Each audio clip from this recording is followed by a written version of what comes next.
Well, welcome to the Business Spotlight series. My name is Heather Frierson, and I'm your host of the Business Spotlight podcast.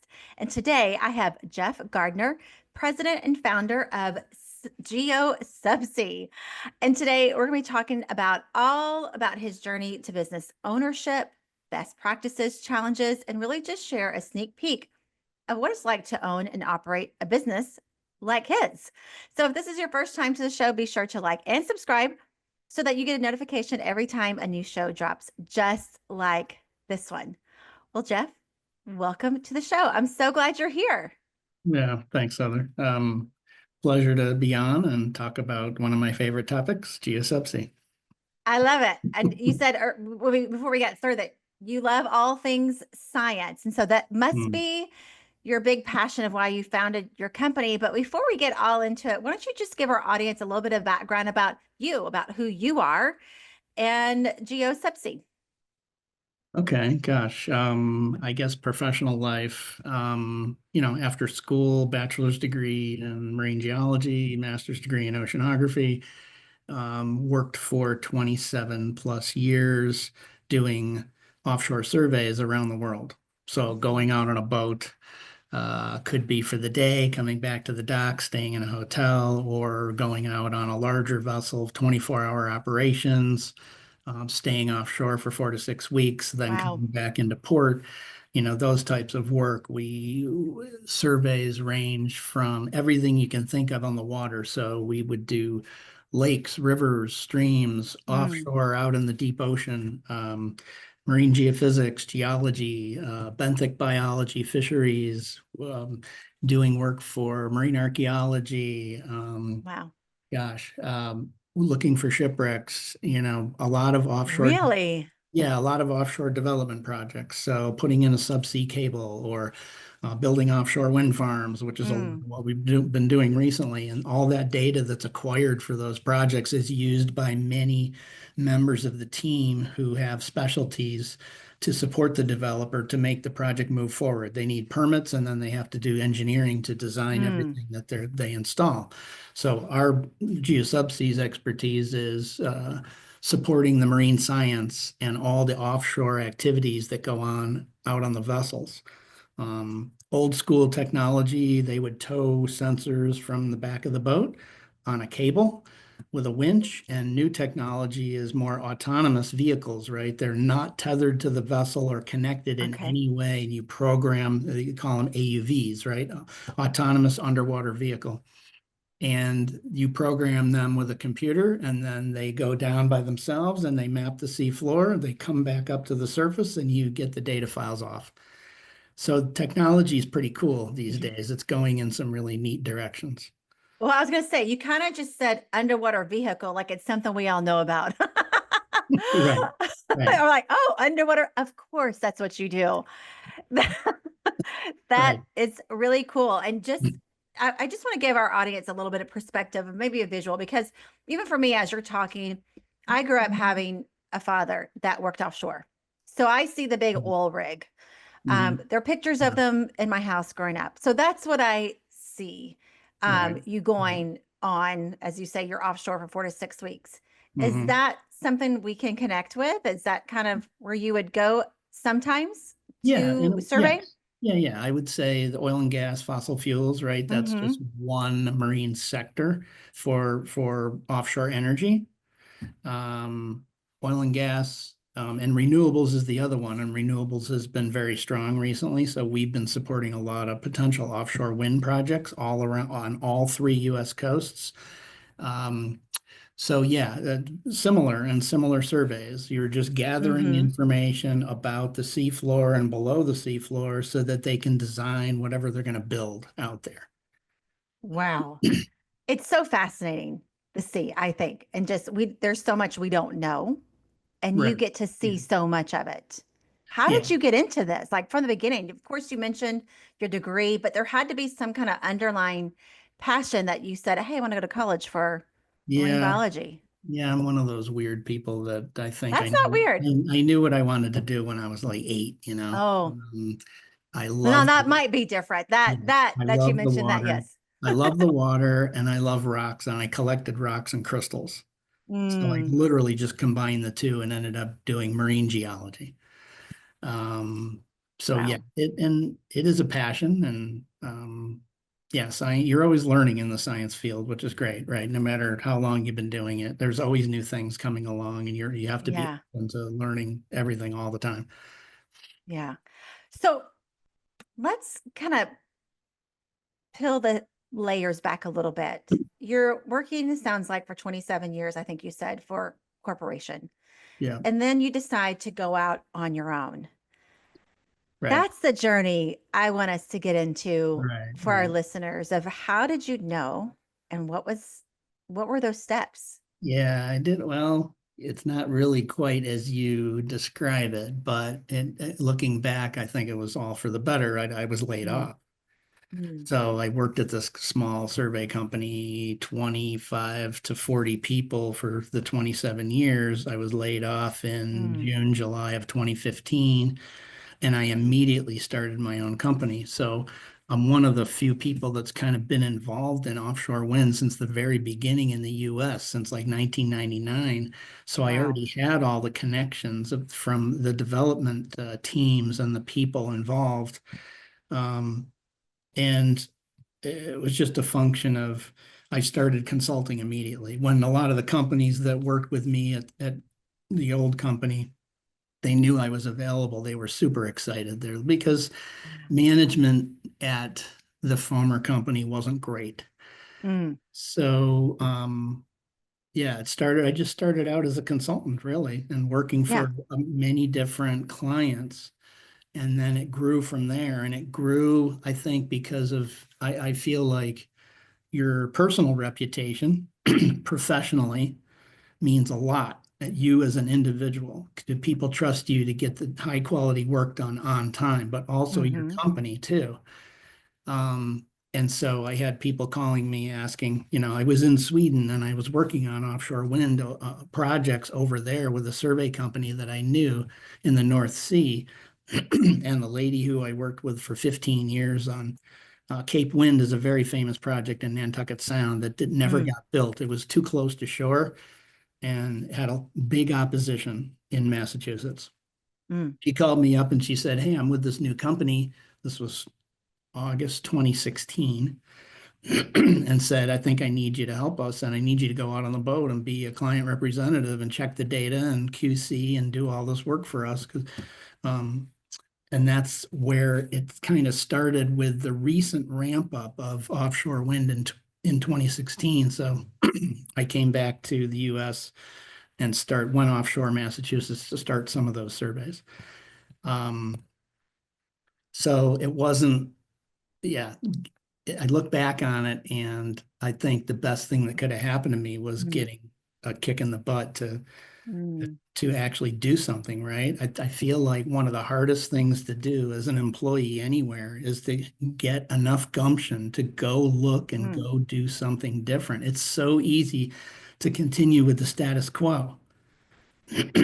And you know, it's harder to make a jump and try to find something special that maybe you're more interested in, but you're uncertain mhm. if you can find a role.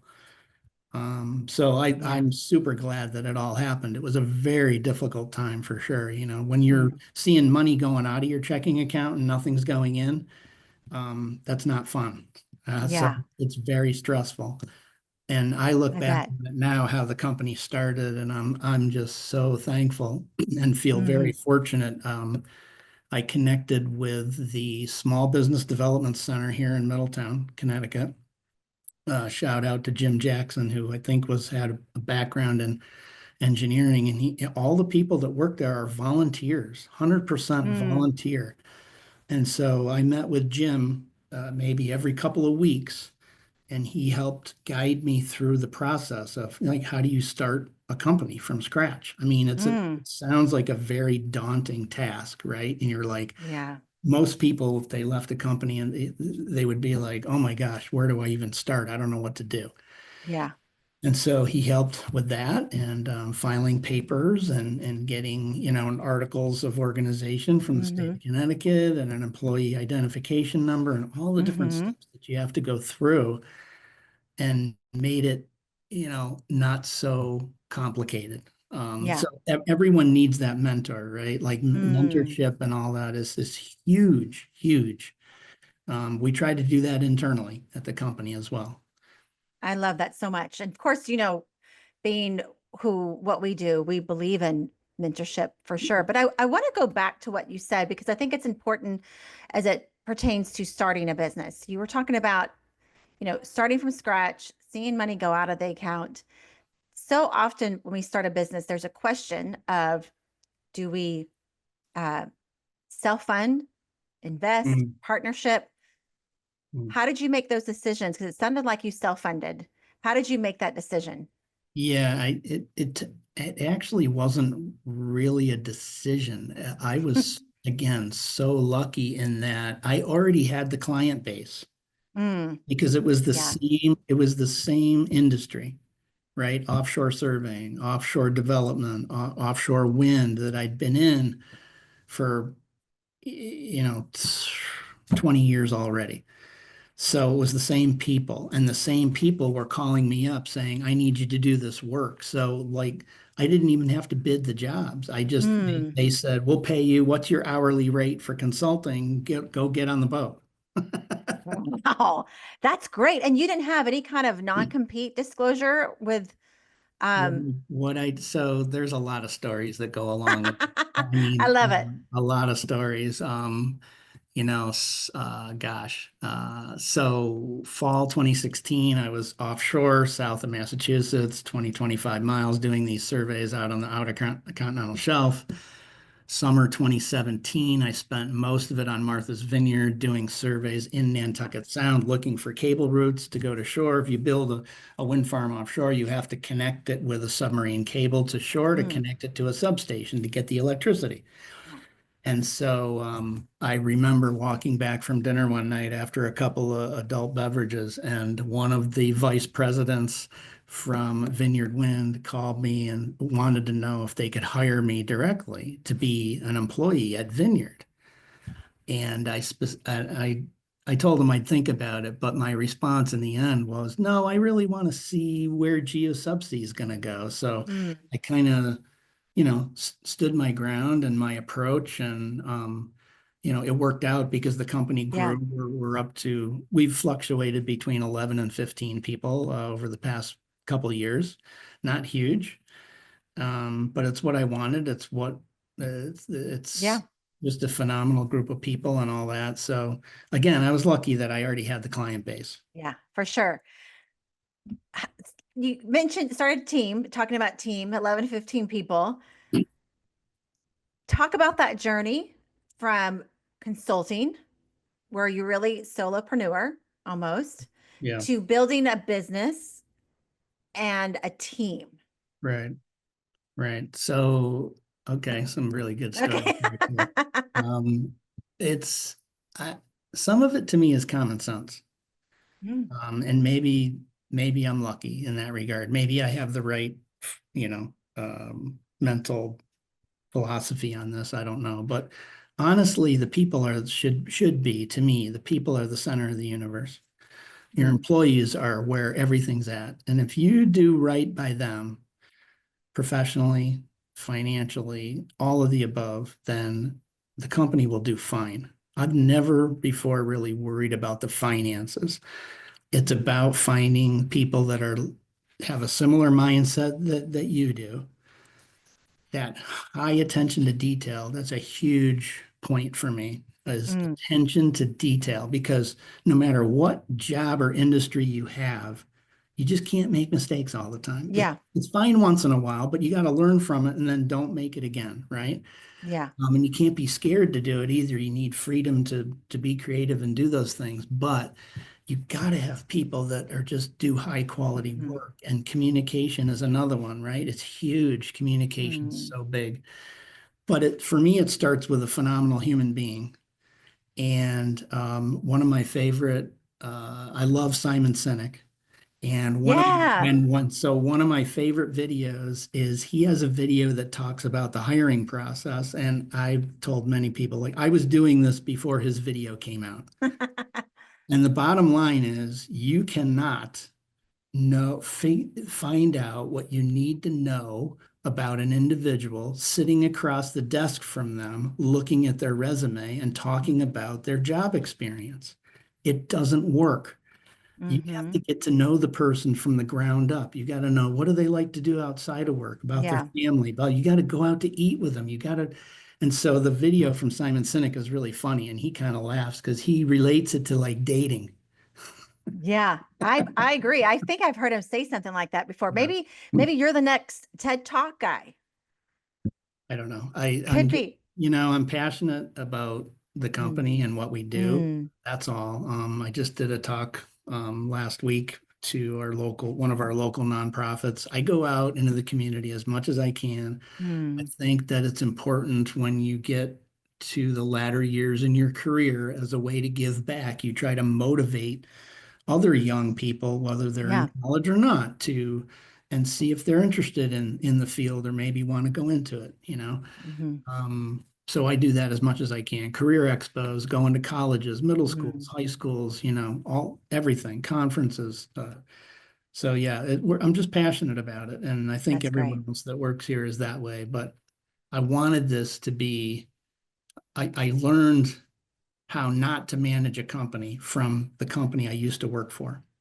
Right. Mm-hmm. So again, something I've always thought, and I mentioned to people, is I think you have to learn from everybody in your life. Mm-hmm. People who do things really well, but also people who do things really poorly. You have to learn from both. And then Yeah. if the people that do it poorly, then just don't do it that way. Mm. And so I wanted this to be very, very different as an organization. And I think that's why people are here. They love it. We do things the right way. Everybody's an integral part. The work atmosphere is phenomenal. And that's what I wanted. It's just a Yeah. great, great group of people. That's great. I love that team is so important. It really does make all the difference. So, Yeah.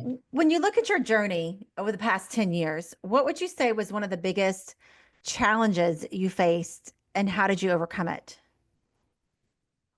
I think the hiring, which we talked about, was Mhm. one. Another one that was, I'd say, difficult for everyone was COVID, Mm. for sure. That, the workplace was already changing, I would say, as far as people working remotely. So in Mhm. our industry, for example, as you can imagine, finding someone who has a master's degree in marine geology or geophysics, these are very specialized fields. Mhm. There Mm. aren't a lot of people. So it turned out essentially that when I found somebody and they lived in Virginia, they had a family, they owned a house, whatever, they liked the school system, they're not going to move. Mhm. Right. So you either hire the person where they live or you don't hire them at all. Those are the only two options. Mhm. And so we were doing remote before the pandemic, and Wow. and we made it work. And so we knew we could do it, but we actually moved across the street to a new office, like literally like a month before the real pandemic hit in early 2020, I think it was. And we had to send everyone home. We are only in this office like a couple of weeks, and then everyone had to go. Wow. So forcing everything to be remote requires even more communication than it Mm. does if you're there in person in the office. And some tasks, you hire somebody new, that's a real challenge, is to ramp someone up remotely. That's really hard to do because Mhm. a lot of industries, it's just so much easier if you're the person sitting right next to you and Yeah. you're looking at the same computer screen and going Mhm. through the software and things, right? So, yeah, COVID was another one. And then actually, I don't, I'd like to stay positive on this interview, but one of the things that's going to be a big hurdle for us right now is the new administration. The U.S. Mm. administration is not friendly to renewable energy. And Mm. so they are firing a lot of federal employees. And the Mm. trickle down effect to some of these offshore industries is pretty severe. And many of the companies we Wow. work with are laying a lot of people off. Mm. So now that's going to be a huge hurdle for us, is how do I maintain the staff and get through this? Yeah. That's I'd like to go there just a little bit to see what Really? No. strategy. I mean, not on the political side, if you will, No, I know, I know. but that's a huge challenge. So, It is. what are some? I mean, So, strategies that you're thinking through? Because this is right. really So, great for our audience to hear just critical thinking. yeah, yeah. So we're looking at a lot of options. And one thing that I do is I'm very transparent. I think that's the only way to be as a leader. Mm-hmm. We have four groups in the company, and each group has a manager. So we actually have a meeting next Monday, managers meeting to discuss how we approach the staff, get some more information from the staff because the company, what we're likely to have to do is pivot to do more work in other offshore marine sectors, not just offshore wind. That's been a big workload for us Mm. since 2016. But we also have a lot of experience on many other stuff, offshore coastal surveys, beach renourishment, port infrastructure, all sorts of anything offshore we've been involved with over the years. Um, so I'll throw out an option for you. For example, like my research so far, like step number one, I would take a huge pay cut or go down to nothing. Mm. Step Mm. number two is we have some 1099 consultants. Mm. And that's a very common in the offshore industry because those people who do go offshore, they can pick and choose the jobs they want to do. You call them up and say, "Hey, I want you to go out on this boat for 6 weeks, somewhere, and run a sonar system for me." And they can say, "Oh no, I'm not. I don't want to go out until September or whatever." They set their own schedule. Mm-hmm. They work for themselves, which is nice for them. So we do mainly office work. We don't commonly send people out on the boat Mm. all the time. It's very difficult to run a field company. Then you need boats and you need all that stuff, right? We're all Yeah. we need is a computer and the internet. So we're Wow. very simple. Um, yeah, I love what you're saying because here's why I asked that question. What you essentially said is that you're taking what you know and you're diversifying your service and products. yeah, we have to. Yeah. Yeah. And I think that's such, even though you've been so successful in one area, Yeah. as entrepreneurs, owners, to say, okay, like COVID, everybody had to diversify some way, whether it was remote or new product. You're really taking on this challenge looking forward. And instead of tightening a grip, you're saying, what else is there? Am I right in saying that?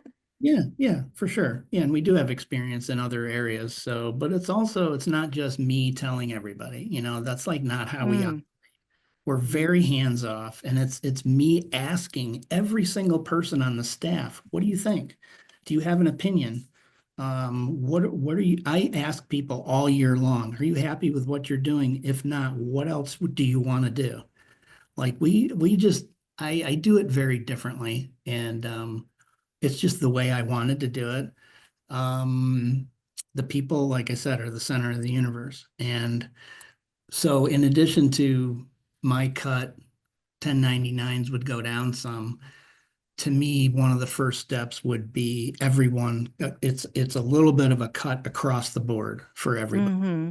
because I really, um, I run it like an extended family, and I'm a scientist that's had to learn how to run a business, Mm-hmm. and I still don't know it all by any means, but the people are the most important to me. So, Mm-hmm. my aunt said to me one time, she said, "Yeah, but you know what? Your employees probably like it that way because it's a lot more personal." And I think she's right. Yeah. Yeah. It's But good. I can't, we're at a point now, we have such an awesome group of people. I don't want to lay anyone off. This Mm-hmm. for me, this is going to be, I'm already stressed out. Like I'm hoping it doesn't go there. Sure. Um, I would kind of say, let's have everyone pitch into this so we don't lay anyone off and everyone take a Mm-hmm. day off every 2 weeks, for example. So you're getting paid for 72 hours instead of 80 or something for the full-time employee. Mm-hmm. Mm-hmm. Let's start there in addition to the other two steps I mentioned as a way to approach it for now. And then keep assessing the market and how the company's doing. And hopefully we can go back everyone to full time and it ramps Yeah. back up again. But so I don't know, but you got to look at all the options, Right. and be prepared. So I try to Yeah. look ahead and be as prepared as we can for all the different scenarios. Yeah. I think that's great leadership advice for everyone is to look ahead. When you do look ahead, not just in this current situation, but 3, 5 years down the road, where do you see Geo Sub in the long run? Geo SubSea. I think the company will be here a long time, right? And Yeah. that's our hiring policy too. Like we're looking for people that want to be here forever. Um, the offshore wind industry is definitely going to come back around. It's not going to go away. Mhm. And so we need to be in a position to jump back on that when it kicks back in down the road and stay involved in other marine sectors in the meantime and for the long term. So um, I'm not really, my thoughts were never, hey, I want to build this company to 50 to 100 people and then sell it and make lots of money. Mhm. Not really, no. So yeah, some of the financial advisors don't necessarily like me very much, but uh, it's more about the people. I would be Yeah. fine if we had a dozen people for the next 10, 20 years. I think it would be awesome. Yeah. We have just the expertise of everyone's been in the industry 15 plus years. So the expertise we have in our little group of 12 people right now is often much better than some of these big, huge companies that we work Yeah. with all the time. Do you have a plan for like, say, 15 years when you're like, you know what? I don't want to be at the head anymore, maybe? Yeah, I'm working through that too. That's the hard part. I feel still very young, mentally 35. Yeah. I officially turned 61 in January, and I don't really think I want to be doing this when I'm 70, but so I'm in the middle also at the same time all this is going on of figuring out a good way to transition out slowly and have my senior staff take over the company and keep it going, right? Mm-hmm. And again, it's I don't really care about the money. I really don't want to just sell it outright to another Yeah. company that wants to get their foot in the door for offshore services, right? I'd really like my senior folks to keep it going because they have the vision and they know what we already do and what we want to do. Mm-hmm. When you say working through, because I hear this a lot in our show that there's owners, leaders looking at those things. What does that mean to work through? What's your process? I look at all the different options. I mean, Hmm. I try to find, again, people that are fairly laid back, informal, willing to, not maybe get a return on their investment right away. Investment meaning, their interaction with me, but just Oh. try to learn from other um, examples of people in the Mm-hmm. industry as well as options for how to do it, right? Yeah. There are many, many, many. It's kind of like starting the business. It's almost just as mind-boggling how, there's ESOPs and there's, oh my gosh, there's employee-owned businesses and there's lots of ways to do it. So I'm just slowly, again, trying to do it ahead of time. So I'm not Yeah. doing it at the last minute, planning ahead and trying to look at all those different options. I think that's so smart and such a good way to look at things. Again, like you said, planning ahead, you're doing that so well. When you look at the past 15 years, you talk a lot about people. Hmm. What does it mean to you as a business owner and what you bring to the table to your team? What does that personally do for you? Well, like I said, I mean, I run it like an extended family. So Yeah. some of the thoughts going now with some of the workload going down and stuff, I don't really want to think about what could be coming in the future. I'm hoping it doesn't get that bad, but um, I don't know. Each person is a success story for me, and they're an Hmm. individual. They're all going through different things. Yeah. And we just try to approach everything the best way we can. And we're Yeah. small. I have one lady who helps me with admin and HR. And a great example is we had a guy who was having some trouble in his personal life and with various Mm. things. And he took a break for a while, and we weren't quite sure what to do. So we got help from our payroll company, had HR staff who you could pay them by the hour and they would have a call with you and Mm. discuss it, right? And so I ran through what I thought we wanted to do for this particular individual and time off and how long we were going to pay the person. And there was a position left for this individual when they came back and all of that. And then when I got done, there was just silence on the call. And the lady just said to us, if every company dealt with their Mm, employees that way, the world would be a much better place. wow. And so that made me really feel good because it's just about common sense, I think, right? Everybody Hmm. has hard times, and you got to deal with that too. Lots of individuals, lots of personalities.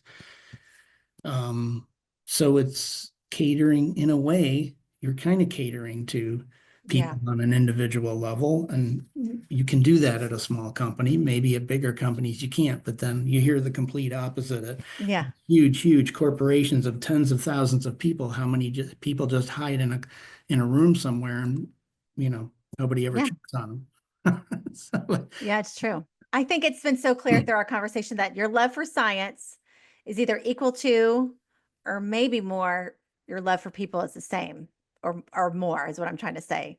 And I yeah, love that that shines through as a owner, as a leader, that you're not only passionate about what you bring to the world through your company, but about the team that you have. I think that's really cool. yeah, I love it. So Yeah. yeah, Well, how about we get into some fun rapid fire questions? sure, sure. All right, here's the first one. What would you say is the key to success for you? Um, wow.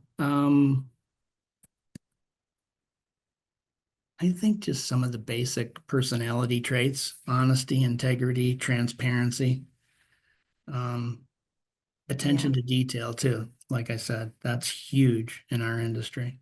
Yeah. And I don't know if we've ever missed a deadline. So you can't, if That's awesome. somebody says they need something by a certain date, you do whatever you have to do to get it done. That's working 7 days a week and how Mm, many hours you have to. And some of these industries are like that. Your client needs to submit a permit application by this date, and they can't change that date. It absolutely has to be in then. So if the survey runs long and you don't get the data soon enough, then your time yeah. is going to be squished. And that's just what we do. We Yeah. deal with it and we get it done no matter what. It's Um, good. I love it. so similar mindsets for the Yeah. people here too. Very great. Very cool. All right. What is your one piece? And it might be the same, but what is your one piece of advice for other business owners? Um, I would say do it your own way, Mm, right? Definitely do it your own way. Um, you don't have to follow the rules. yeah. You definitely do not have to follow the rules. I have a manager for one of our sections who's a 1099 consultant, which is a little odd because she's very senior. And, down the road, maybe she'll be a full-time employee, but Mhm. you just, you don't have to follow the rules at all. Yeah. As long as it works for the people, it works for the company, everybody's on board and committed, it'll be fine. Yeah.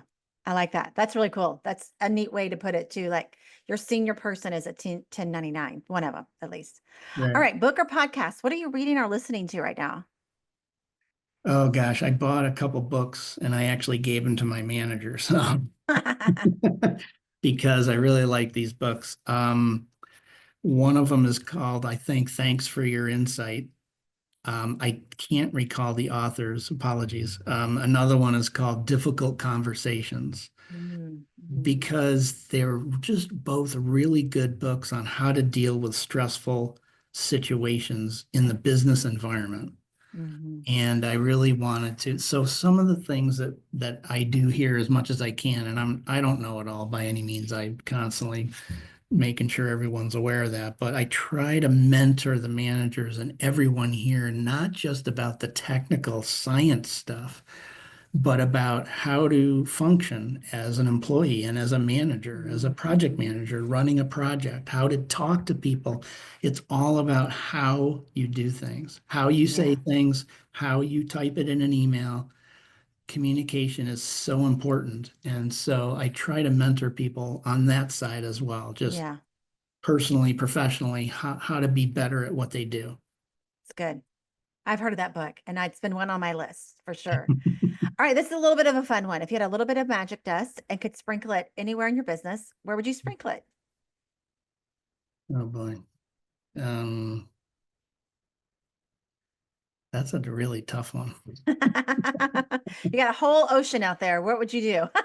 Wow, wow. Well, okay, that's a good point. I guess maybe, I really miss being on the water. Hmm. So one thing that kind of, I was out on the water on a boat for 27 plus years, and now I'm stuck in behind a desk staring at a computer Hmm. screen all the time. I think it would be fun with an investor or two to get back into offshore surveying. Hmm. If I had some magic dust, then I could sprinkle it and all of a sudden have a couple of boats and a field group Mm. to go out and do the work. I think that would be fun to do. Yeah, kind of get back to your core passion. Yeah, yeah, but it's Yeah, super competitive. I mean, and like a lot of industries, right? The competition is fierce. So yeah, I get it. Well, before we get to the final question of the day, tell everybody where they can find you, follow you. Maybe they need to hire you. What can they do? it's a pretty specialized field. It's tough. Yeah, I for don't know sure. who's going to need a marine geologist Maybe or they a want to connect with you petrobiologist. on Yeah, LinkedIn. right, right, right. I'm definitely on LinkedIn. Yep. Jeff Gardner. You can probably find me there. Geo SubSea is probably listed with my name as well. Website would be www.geosubseaconsulting.com. And those would probably be the two best. My emails Awesome. in there and all sorts of Well, stuff. we'll link that in the show notes. And if you reach out to Jeff, make sure you tell him that you heard him on the podcast. All right. Last question of the day, which is one of my favorites. What is most inspiring you today? For me right now, it's the younger generations, honestly. Mm. So part of what everyone that works here is passionate about, and the reason we think renewable energy is so important is because it's part of fighting climate change. It's part of preserving the planet for future generations. And a lot of the younger folks these days are really starting to think more about what they buy at the store. Well, where's Mhm. their energy coming from? What can they do to live a cleaner lifestyle? I don't want to drive my car as much. I'd rather ride my bike. So Mm.